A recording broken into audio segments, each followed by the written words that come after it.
of the talk I had prepared for two reasons. One is that we're starting late, and I think what I'll do is to, during the workshop this afternoon, spend a little more time on some of the details of the program. So I'm going to actually start with the end of my talk, which is on the use of progesterone, the hormone progesterone, to treat traumatic brain injury. So let's see if I can get this started. Can I get some help? Let's see if this works. This is a video. I'm starting with the end of my talk first.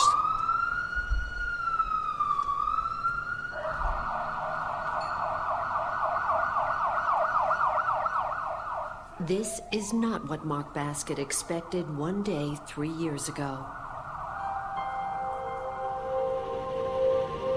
It was a beautiful April day. Mark Baskett and his girlfriend were on their way to a family picnic. Then it happened. She took her eye off the road just a matter of seconds and found out she was in the wrong lane.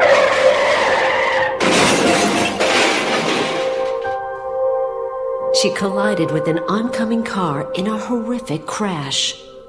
And they thought at first that Mark was ejected because they couldn't find him. The dashboard and everything was crushed into his side.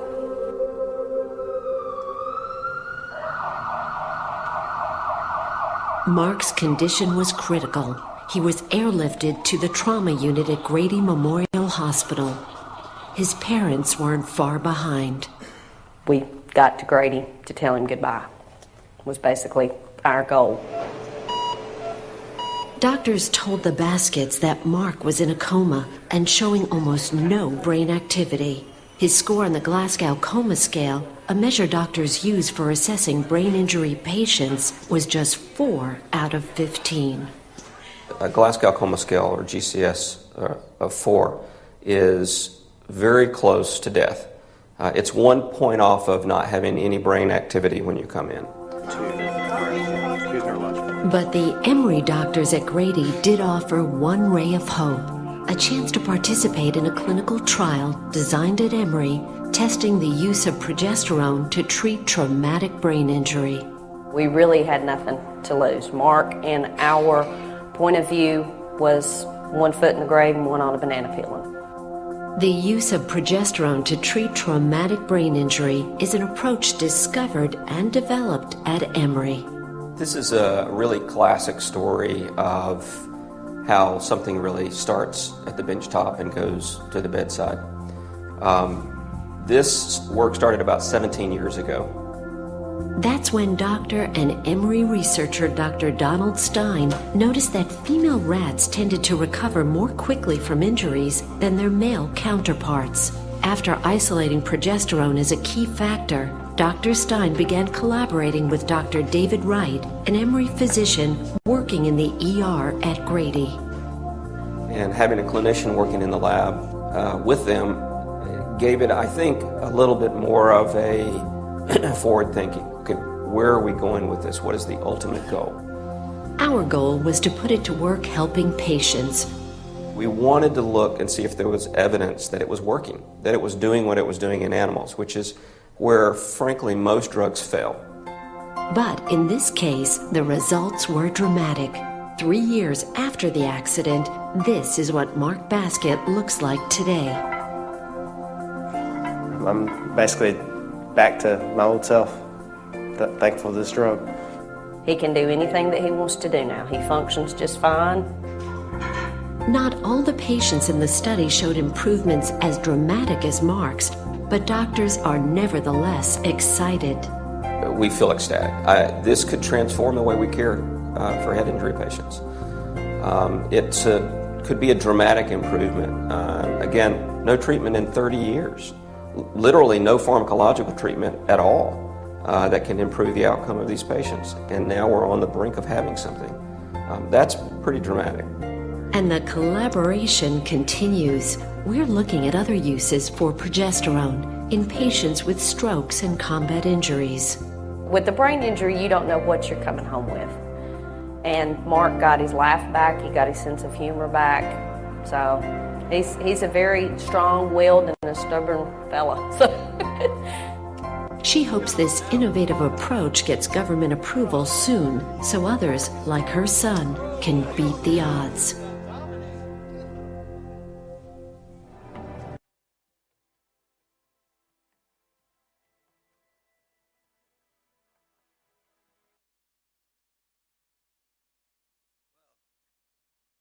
One example of a number of patients that we've been able to treat in a phase 2 clinical trial, one of 2 separate clinical trials. I'll be telling you more about, can you get this off? I'll be telling you more about how this works now and going into more detail this afternoon. So let me start my story. It's a little bit unusual to present the conclusion before the beginning, but I felt it was important, given the short time that I have, for you to see what we've been able to accomplish.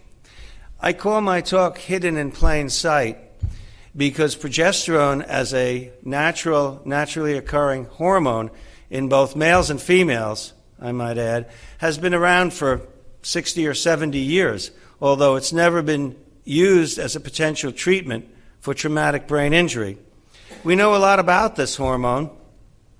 We know that it's a developmental hormone, basically that has evolved to protect the fetus. You know from Dr. Flanagan's talk yesterday that brain injury is a major problem, and you heard my young colleague, Dr. David Wright, who worked with me for the past 11 years to bring the treatment to clinical trial, point out some of these statistics. There are, as we speak right now, no clinically available treatments for the acute stage of traumatic brain injury, no neuroprotective treatments. Just to reiterate, you've seen these statistics that traumatic brain injury is a major clinical problem, not only in the United States, but certainly around the world. You saw that Flanagan showed this the other day, the incidence of injury, and I don't have a pointer, I don't think, but you can see that multiple sclerosis, spinal cord injury, HIV, AIDS, breast cancer statistics, while very dramatic and very important. Thank you. There you go. There's a much greater incidence of traumatic brain injuries. It's interesting that there are political implications for this. I think it's important to note. If you look at spinal cord injury in the United States, there are about 11 to 12,000 patients a year. Now, the National Institutes of Health in our country spends roughly $100 million a year on the treatment to find an effective treatment for spinal cord injury, which is very laudable. The budget for traumatic brain injury research in the United States from the National Institute of Neurological Disorders and Stroke is $100 million, exactly the same amount of money being spent to research this problem as this problem here. This is partially because of the ability of spinal cord injury patients to make a better case for research than brain injury patients. And that's a serious sociological problem, but it is indicative of the importance of the problem. I don't know if you know this, but I think Dr. Flanagan may have mentioned this, that right now, coming back from the wars in Iraq and Afghanistan, close to 30% of the surviving combat casualties have traumatic brain injuries. Close to 30%. This is from the improvised explosive devices and other anti-personnel weapons. Now, you have to remember that there have been 1.5 million United States troops that have rotated through the wars in Afghanistan and Iraq since 2001. And there have been over 330,000 casualties of that endeavor. And this percentage then of that represents a very substantial number of cases that are simply overwhelming the American military healthcare system. So it is a big problem, and you can imagine that the government of the United States and the Department of Veterans Affairs is very interested in finding an early stage treatment. Now it's being considered that a lot of the post-traumatic stress disorder is related to traumatic brain injuries, to mild, repetitive, concussive injuries. This is a big problem because until recently, mild traumatic brain injury has been considered to be primarily a psychological disorder. That's a problem because very often when modern-day imaging techniques are applied, you probably heard that yesterday that imaging often misses any structural change, and it's then assumed, well, that it must be psychological. This is a dualistic approach that is bordering on medical malpractice, to be quite honest, because many of the changes that are produced in these repetitive concussive injuries, which also apply to sports injuries, are not necessarily at the structural anatomical level, but are at the genomic, proteomic, and molecular levels of analysis. And not only that, but they're also widely distributed through the brain, and in particular in brainstem regions, which are almost virtually never examined by neurologists and radiologists in looking at the cases of mild, repetitive, traumatic brain injury. These deficits at the molecular level, and we'll talk about this afternoon if we have a workshop, that there will be long-standing persistent changes in many of the hormones that regulate trophic factors, that regulate those factors which help to maintain dendritic and synaptic connections in the brain. And I will be able to show you some evidence indicating that there are very long-term but very subtle and complex molecular, hormonal, and genomic changes that affect the synthesis and metabolism of the brain, not only in cortical areas, but in subcortical areas. And it's important to remember that in many of these accidents that involve concussion, it's not just one area of the brain that's affected, but the entire brain. Let me just give you one example. There are 300,000 cases in the United States of concussive head injuries in children, and that is minors under the age of 18, playing football and other associated sports. Those of you, how many in this room have ever watched or seen American football? Okay. The reason I mention that is because you know that the Football League spend a lot of money on the development of helmets. Now, one of the things that most people don't realize is that, let me ask you a question. Does anyone in this room know how many G-forces, gravitational force, it takes to lift a major satellite rocket, let's say the space station, into orbit? Does anybody know that number? It's 7 Gs. Will lift a major rocket, our big rockets that carry the space stations and the shuttle up into space, take 7 Gs of force. When 2 American football players in the National Football League, professionals, hit each other head on, the G-force is up to 28 Gs of impact force on their heads. And this is picturing repetitive force. So the reason I mention this is because people take these milder injuries as relatively mild, and especially the National Football League, which denies these types of injuries. In Europe, you play soccer, and those headbutts and hitting the balls don't produce nearly that force, but do produce these concomitant, low-level, consistent, and persistent changes that really then can lead to long-term impairments. The reason I mention this is because the National Football League in the United States did its own study, paid for a very substantial study, and found that football players have roughly 12 times the incidence of early onset dementia and Alzheimer's disease as compared to the general population at large. The response of the National Football League was immediately to go into a state of denial after they paid for their own study because of the political and social and economic implications of people who get paid $20 million a year that then end up in early stage dementia have considerable resources to go into court and deal with this issue. But the main point of my talk is really that as we speak to you today, as I'm talking to you, there are no effective clinical treatments for traumatic brain injury, whether mild or moderate or, unfortunately, severe. Why not? It's not from lack of trying. It's not from lack of trying. In the last 30 years for traumatic brain injury, over 50 different compounds have been tried. All of these compounds have failed to show any benefit.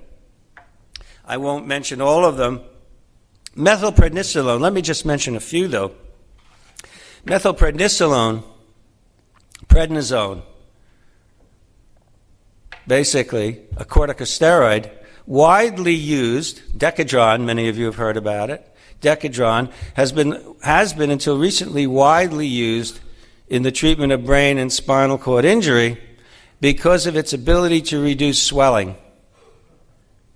Now, the Medical Research Council of Britain sponsored a worldwide trial with methylprednisolone a few years ago.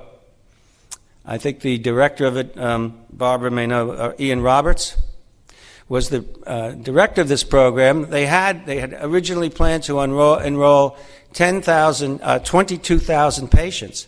At 10,000 patients, they stopped the trials. There were those given methylprednisolone, those given basically no methylprednisolone, but standard of practice care. They stopped the trial when they found that this corticosteroid caused a 9% increase in mortality compared to patients given placebo. That was a pretty dramatic effect, basically representing the loss of about 900 lives as a result of the medical treatment.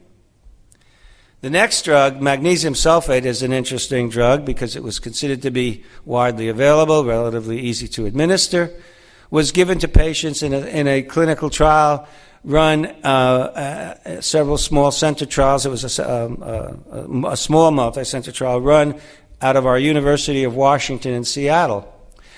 In that trial, the patients given magnesium sulfate compared to standard of practice care alone suffered a 25% increase in mortality. So that trial was stopped. Why they allowed the trial to go that far, I really don't understand. Neither does anybody else except the people perhaps at the University of Washington. All of these other agents that you see, most recently glypramate, hypotonic saline, there are other, hypothermia, there have been a number of other trials, non-pharmacological as well. Nothing has worked so far. TBI, in my mind, as someone who has spent all of his life in the laboratory, and I am a scientist, not a clinician, I want to make that clear in the interests of disclosure. TBI is a very complicated problem in my mind, looking at it from a scientist's perspective. There are multiple pathways to traumatic brain injury. I think it's one of the toughest problems in medicine because an injury to the brain begins with the initial destruction of cells by impact, ischemia, or other insult. And after that brain injury occurs, that's just the very first step. Because brain injury is a cascade of events, I would like to tell you, that can persist days, weeks, months, and even years after the initial injury. You know the word apoptosis, I believe it's a Greek word. That process can continue for many years after the initial injury, gradually changing the entire organization and relational structures in the brain itself. Most development, one of the reasons why I think the pharmacological industry has failed is because it's primarily driven, as it should be, since it's a business, it's been driven primarily by the profit motive. Now, why do I say this? I don't mean this necessarily as a specific criticism, but rather because they focus on development of drugs typically targeting a single site, a single receptor, a single mechanism, a single area. And the fact of the matter is, this is done because you can control what's called composition of matter. You can actually have better patent rights over that type of drug and make a lot of money if you succeed. But if you fail, you're much more likely to fail if you're targeting a single event when the disease or injury itself really represents multiple events and is a complex systemic disorder. And we'll talk about why I feel the data support that perspective. When you have a brain injury, you have a very sick individual, and it's basically a form of polytrauma and multiple trauma to other systems of the body, including the heart, the gut, the spleen, the kidneys. If you look at this at the molecular level of analysis, you see massive changes in all kinds of inflammatory and other cytokine factors that play a role in affecting the outcome of the brain injury itself. Why did I choose progesterone? How did we come to this story? I began this work now more than 27 years ago. And at the time when I started this work, actually my earliest work began in the 1960s, and at the time no one felt that there was any possibility for repair and regeneration in the adult brain. One of the greatest anatomists who ever lived was a Spaniard by the name of Santiago Ramon y Cajal.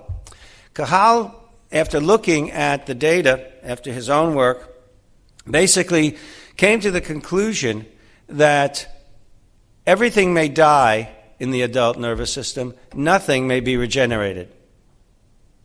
Now, Cajal won the Nobel Prize for his work. And when you get the Nobel Prize, it's very easy to make statements that then become dogma. And the fact of the matter is, this work led to almost a suppression of all work on neuroplasticity and repair until the late 1960s, when an Englishman by the name of Jeffrey Raceman first began to demonstrate at the electron microscopic level that you could indeed have regenerative processes taking place in the adult nervous system. I'll share with you one anecdote. I don't usually do this. But a number of years ago, not that many years ago, I went to a talk in Spain, in Madrid, celebrating, I think it was the 150th anniversary of Santiago Ramon y Cajal's life. And at that meeting, they had a man there by the name of Galileo Leoz, L-E-O-Z, and he was the last living student of Santiago Ramon y Cajal. He was 107 when he gave his talk. It was an amazing talk, because what Galileo has said was, as a young man, as a young physician working in Cajal's lab, they had begun to do all these histological stains looking at tissue. And at the time, Cajal developed a stain known as the Cajal gold sublimate stain, which actually stains whole cells. And it's basically, I will make it simple, it's kind of like developing a photograph. Many people, especially in this generation of digital photography, don't know what developing a photograph means, but it's a chemical process in which silver is precipitated or gold is precipitated onto a paper, and you get an image. The reason I mention this is because when they brought him evidence, when the students in his laboratory saw that there was evidence of sprouting and regenerative repair in the brain, they brought the histological tissue to Professor Cajal, and he looked at it and he said, "It's wrong. It's artifact. Go and do it again. You have a bad stain." They went and did it again, repeated it, came back. He said, "I told you it's wrong. Do it again." And so, because he was a very strong personality, and because he was basically a dictator in his laboratory, they kept refining and refining and refining the chemical techniques until they suppressed any physiologic anatomic evidence of sprouting or regenerative repair. And then he was satisfied, because the data then supported what he wanted to say. And Steve Flanagan can you tell him what that quote is, because I forgot to bring it with me. You see what you look for what you know. There you go. You see what you look for, and you look for what you know. And I think nothing could have been a stronger evidence of that in Santiago Ramon y Cajal's case. And as a result of that 60 years of basically no research on sprouting and repair in the central nervous system was done because everybody, including authorities that gave the money for the research, believed the Nobel Prize winner. And it wasn't until Jeffrey Raceman courageously published in Brain Research some of those first papers that people began to take a different perspective. So at the time, nothing could be done. I also began, as a young man, looking at work in the literature, and I was doing classical lesion work, damaging, I remember it very well, damaging the hippocampus bilaterally on both sides of the brain, making holes in the animal's head, and looking at learning and memory. And I remember at the time looking at these animals, and about 30% of my animals had no deficits. Well, my first reaction was, these are in rats. I said, well, there must be something wrong with my surgery. I did poor surgery because obviously they have no hippocampus on either side of the brain. It's a bilateral structure, and yet they're performing as normal animals, completely as intact animals. When I went and looked at their brains after doing histology, I found that their lesions were just as good or just as large as those animals that had big deficits. So I went to my professor and I said, Dan, I have these animals, 30% of my animals don't show any deficit. What does it mean to talk about the role of the hippocampus? There's obviously a lot of recovery going on. And he said to me, if you want to get your doctoral degree, don't even think about looking at that problem. No one will believe you. And besides, it's just a matter of natural variation.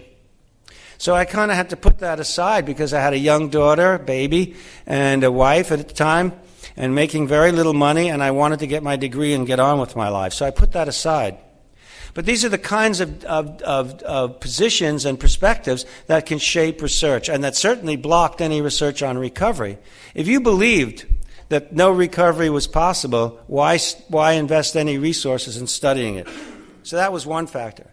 Another factor was that I was very interested in, when I finally got my very first job at a small university in New England, there was a very unorthodox university that it was the only university that invited Sigmund Freud to come and speak in the United States. He came to Worcester, Massachusetts, where this university was. He spent 2 weeks there and never returned to the United States. And I can understand that. Those of you who may know Worcester would appreciate that story. The other place, they also harbored Robert Goddard, the pioneer of space, and when everybody thought he was crazy. So it was that point I was able to begin to do some research on plasticity. And at that time, I happened to notice in the clinical literature, not very systematic, but once in a while, case studies showing that females tended to recover better from stroke and trauma than males. Now, this is a very controversial field even to this day, and it's arguable as to the extent to which females recover better and whether they're tested appropriately to determine that, and I'll get into that shortly.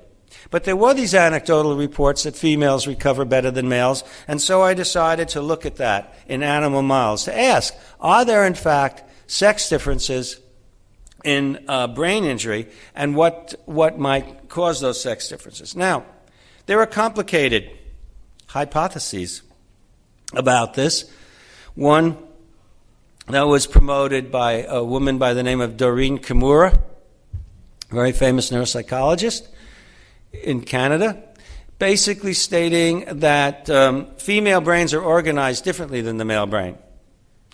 They have more bilateral distribution, for example, of language functions than males, so that when a particular hemisphere of the brain is injured, females tend to show less deficits because their language functions are bilaterally distributed, and therefore there's more plasticity, more ability to compensate for the injury. That's one interesting theory, and it may be a good one. I don't know. And there's been some imaging work recently from the people at Yale that have shown that, Yale University. But a simpler hypothesis that occurred to me might be that maybe female hormones could be playing a role, or sex hormones could be playing a role. And so we began to investigate this. One of the things that we did in our first study was look at where the female is in the estrous cycle at the time of brain injury. You can do this very simply. You don't have to give progesterone, although we subsequently have done that. Basically what we did was if you provide very mild stimulation, mechanical stimulation of the cervix in a rat, that female rat thinks she's been impregnated. And she goes into a state called pseudopregnancy, in which her progesterone levels go up and remain up for about 6 days. You can compare that then, you can do brain injury at that point when she's high in progesterone, and another brain injury in another animal when she's high in estrogen, and compare the outcomes. Okay? And what we found was that when we damaged the brain of the female when she was high in progesterone at the time of injury, the functional outcomes were much better than when the same injury was inflicted, was done when she was high in estrogen. Very interesting. We weren't giving anything to these animals. We weren't administering any hormone or doing anything, but just damaging the animal at a different phase of her estrous cycle. What we found when we looked at learning and cognition tests, we did a number of different psychological behavioral tests. We found that when the females were high in progesterone at the time of injury, they were able to perform almost as well as completely intact animals with no brain injury. Again, emphasizing that the only manipulation was the manipulation of the estrous cycle, which we could time literally down to within 15 minutes. By taking smears of vaginal tissue and looking at the cornification of the cells, we could predict exactly what phase of the cycle she was in. Well, ruling this out, we then began to ask ourselves, what if we ruled out, we did ovarectomies, we could take out estrogen, we could put it back in. And remember, in human females, when a woman becomes pregnant, her progesterone levels increase tenfold or more over her normal cycling state. This is important to keep in mind as I try to explain to you what's going on. But one of the things at the time was, by this simple experiment that we did, was we began to think that maybe progesterone has important neuroprotective properties that could be exploited as a potential treatment. Well, as I told you, we could make the animals pseudo-pregnant. We can then look at the different levels, and when you damage the brain, and let me just tell you a minute to get a little bit technical, I'll talk more about this afternoon. We then began to damage the brain in these animals, I should have mentioned this sooner, using a cortical impact device. This is now a hydraulically or electromagnetically driven piston. You can expose the brain by cutting a hole in the skull or hit the skull itself, and you can damage the brain using a force of about 3.7 meters per second of force to impact on the brain and damage bilaterally the frontal cortex. When we do this in the rat, the type of injury that we do can be considered severe. It basically removes the medial frontal cortex in these animals, which is equivalent to a bilateral frontal lobectomy for all intents and purposes. When this injury is done, aside from producing a lot of behavioral deficits, one of the things it does is to produce a lot of cerebral edema, or brain swelling. And brain swelling is a major problem in human brain injury as well.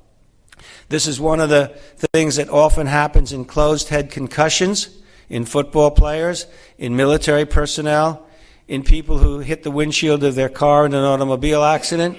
I notice a lot of people here in Greece ride their bicycles and motorcycles without a helmet. I think it's virtually suicidal to do that, but you have to make your decisions and live with them. But these issues are what cause a vast amount of cerebral edema. This is one of the things that killed a very famous actress, an British-American actress by the name of Natasha Richardson. It's a very common problem. She had what she thought was a small skiing accident. She wasn't wearing a helmet. She fell over. It wasn't going very fast. She got up. She had a headache. She ignored it. She didn't want to be examined by anybody. She wandered around, went back to her hotel, the headache became more and more severe.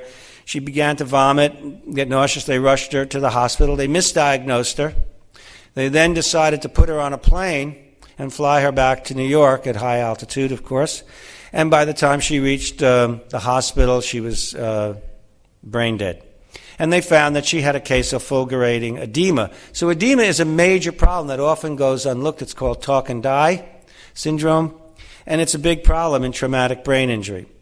When we did these brain injuries that I told you, these bilateral frontal cortical injuries, and when we looked, one of the reasons why there's a sex difference, if you can see, is that males following a brain injury have almost twice the amount of cerebral edema than even normal cycling females, who still, relative to males, have higher circulating levels of progesterone. Now, males make progesterone. We make it in the adrenal gland, and we also make it in the brain, which is a very interesting thing to keep in mind. Progesterone is synthesized relatively equally in both males and females. It's made by glial cells in the brain called oligodendrocytes, and this becomes important because these cells are the cells in the brain that are responsible for remyelinating damaged nerve axons, the axon covering. Progesterone stimulates oligodendrocytes to make more myelin in the brain, and it does the same thing with Schwann cells in the peripheral nervous system. So you can see that females have far less cerebral edema than males. Now, females and these are animals that are simply pseudo-pregnant, you could see that in those animals there's virtually no cerebral edema whatsoever. Well, based on these data, which we replicated several times, we then began to ask, what happens if you now inject progesterone? What if you give it as a potential treatment? What effects will it have? So in both males and females, we had those given no treatment and a bilateral cortical contusion injury, compared to those females the same way, given cortical contusion injury. And again, you can see that even with no treatment, females do better than males. But a simple 2 days injections, 2 injections of progesterone following the brain injury. This is not given prior to brain injury, but after the brain injury has occurred, virtually no difference in the amount of brain swelling. We virtually eliminated cerebral edema with a very short course of treatment with progesterone. Now, when it comes to looking at cerebral edema, that's all fine. That's nice. But the main thing is does the treatment lead to any functional or beneficial consequences? We have looked over the course of a number of years now, almost every behavioral task that one could use in examining performance in laboratory animals, laboratory rats. We've looked at cognitive tasks, sensory tasks, motor performance, and in each and every case, since all of this work is published, I can tell you that there have been substantial benefits in spatial and cognitive learning, sensory tasks in terms of tactile discrimination, motor performance on running wheels,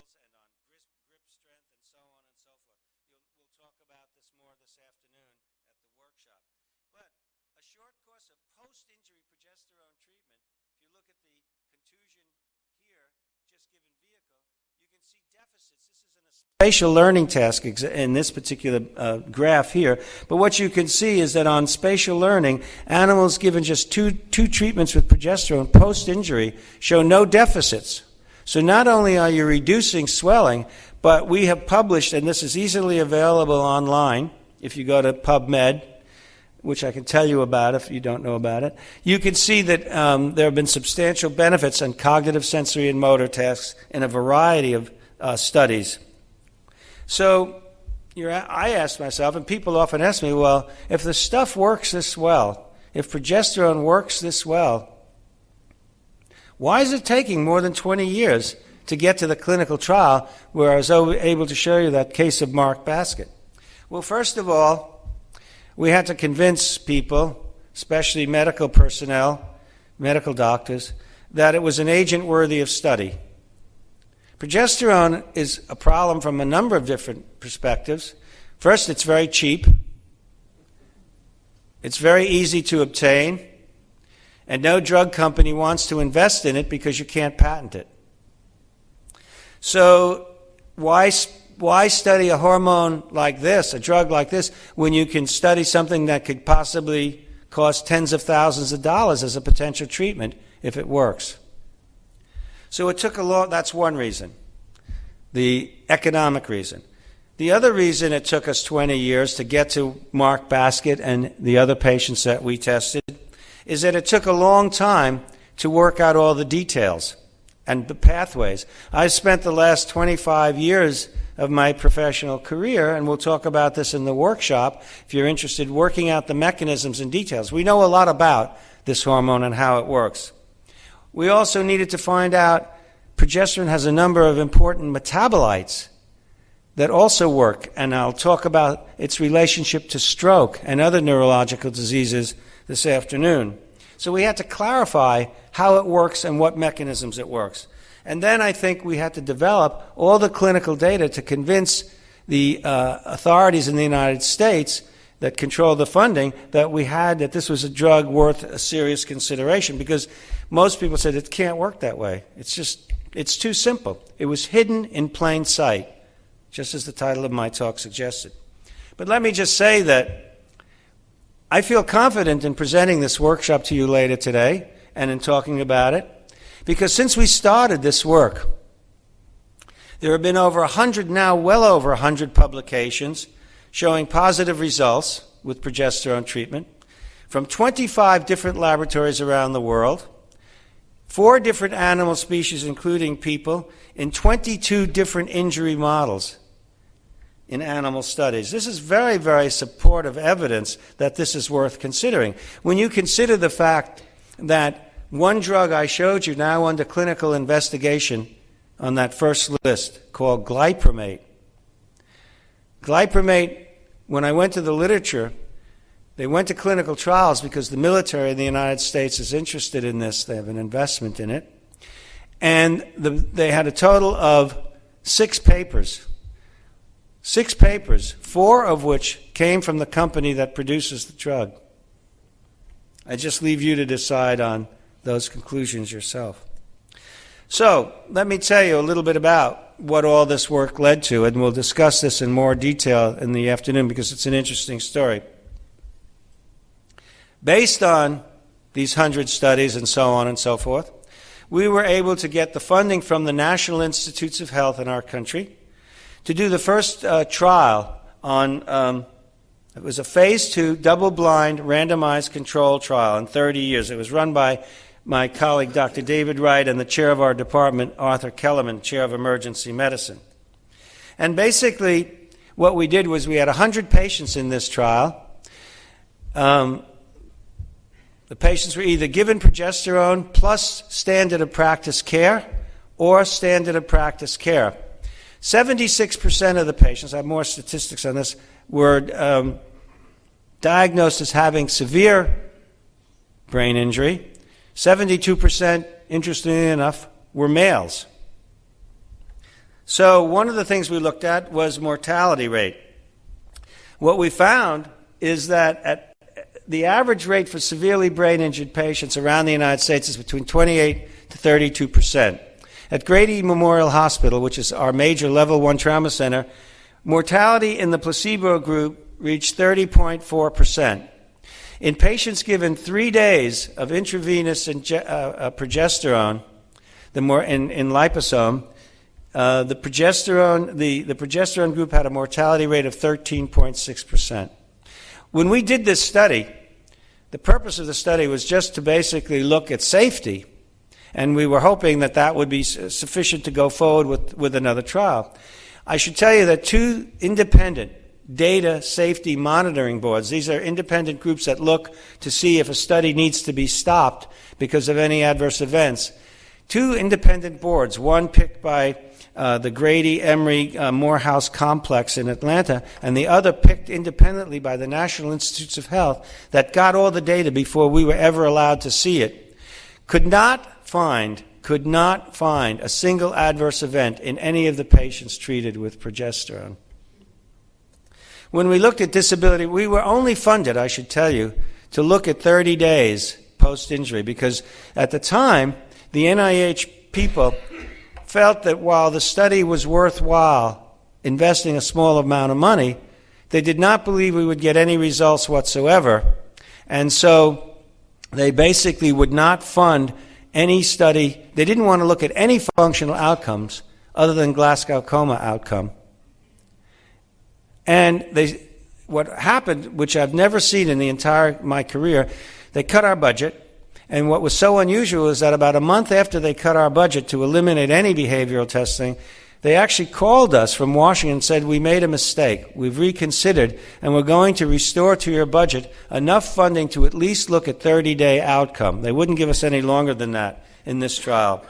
But what we were able to look at was disability rating and Glasgow outcome scores, and what we were basically able to show was that in the moderate group at the time of testing, there was basically a fourfold better functional outcome than patients given standard of practice care but no progesterone.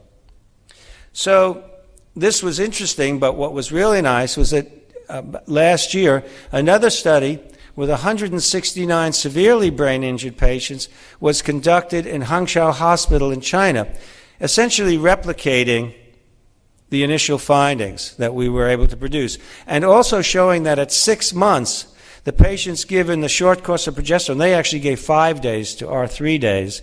They gave 5 days of treatment, and at 6 months survival, what they found was the same ratio, that there was a dramatic improvement in survival and functional outcome in the severely brain-injured patients compared to those given placebo control. And this work is published in Critical Care Medicine and is easily available online with all of the details.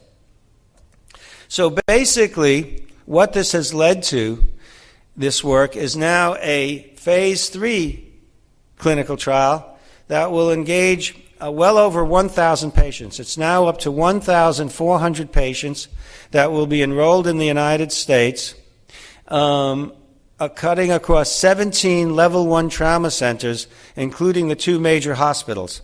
And we'll begin enrolling patients actually in January. That's now official. We also think it will work in stroke. I'll talk more about that this afternoon, why I think it will work in stroke and what the mechanisms are. We're seeing a lot of interesting results. I hope you'll come so we can tell you about our stroke work. It's an important issue, stroke. It's almost as important as TBI, and again, I'll tell you more about it later. There are also important sex differences in stroke that I wanted to share with you. The incidence of stroke is lower in women across cultural and ethnic backgrounds. The effect extends beyond menopause. Pregnancy affects stroke risks. It's interesting that women in their 3rd trimester of pregnancy, when their progesterone levels are at their highest, virtually never have stroke. But immediately after delivery, there's a very, very high incidence of postpartum stroke. It's interesting that female cells in culture, just cells, live longer than male cells and are less subject to cytotoxicity. We'll talk all about this. And male mice have worse outcomes than females after concussive injuries. So I want to just point out now that we can reduce stroke infarct volume by as much as 40% in laboratory animals by a short course of treatment with progesterone. And again, it has benefits on motor and cognitive impairments. But I'm holding that till this afternoon. So where do we want to go next? This is really my last slide for those of you who want to hear more about this afternoon. One, we're developing new forms of progesterone that can be administered in the field under extreme emergency conditions, no matter what the temperature, no matter what the humidity conditions are. We've been able to make it much more stable, and we're now working on delivering it in an injectable pen form, in a binary form, where any emergency technician, any corpsman, any individual can simply give an affected individual a beginning injection right on site. I should have mentioned to you that, and I forgot, but one of the nice things about progesterone treatment is that it has one of the largest windows of opportunity for treatment of any drug thus far tested. You can delay treatment up to 24 hours and still get the beneficial effects I've shown you. In the PROTECT 2 trial with the human patients, because we had to get proxy consent, none of the patients were treated before 6 to 7 hours after their injury, and yet you still saw those highly beneficial effects. So we're looking at it in stroke. We're developing new forms of it. We're looking at it in 2 different models of pediatric hypoxic injury as well as traumatic brain injury. We're looking at the combinations of vitamin D and progesterone. This sounds strange. What's this guy doing next? Why vitamin? One of the things I'll tell you right now to entice you to come this afternoon is that vitamin D is a cousin of progesterone. It's actually a hormone. It's not just a vitamin. It was misnamed. And I'll tell you why we know that and all the interesting stuff about it. We also have developed now a very successful model of retinal stroke, which we're examining with the use of progesterone. Retinal stroke is a big problem for people with stroke. It's often undiagnosed. And it's a very common problem in people with diabetes. So these are the studies we're doing so far. Other laboratories are looking at progesterone now. This is all recent in Italy and in South America and Argentina. People, especially in Italy, are looking at progesterone as a treatment for diabetic neuropathy. It's being used as a potential treatment for catamenial epilepsy in women where they have very, very high levels of estrogen, which is actually cytotoxic. High levels will actually kill cells due to excitotoxicity. They're using progesterone to treat catamenial epilepsy. It's being used and looked at, and I'll talk about this afternoon, in spinal cord injury, and even being considered for certain types of neurodegenerative disorders like MS and polytrauma. So what about for countries where this might be an issue, a real benefit? I'd like to point out that it doesn't require any high technology, doesn't require all kinds of fancy gadgetry to give it. It's inexpensive. It's easy to get hold of. It's very easy to administer and getting easier as we work on its molecular structure. It's very safe. We haven't seen any adverse events now in 269 patients. Our new formulations are even easier to give it, and it's a worldwide problem. So why does it work? I'll finish up with this. Do I have time to summarize? Yeah. It's a developmental hormone evolved to protect the fetus. That's why women have 10 times the amount of progesterone all throughout gestation.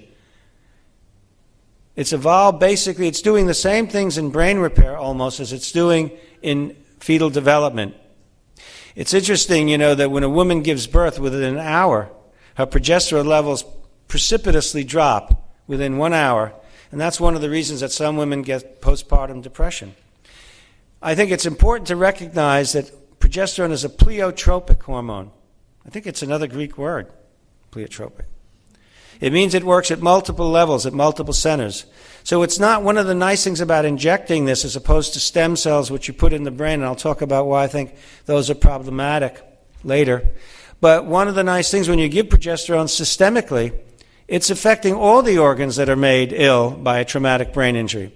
A relatively localized brain injury, as I told you earlier, has multiple effects.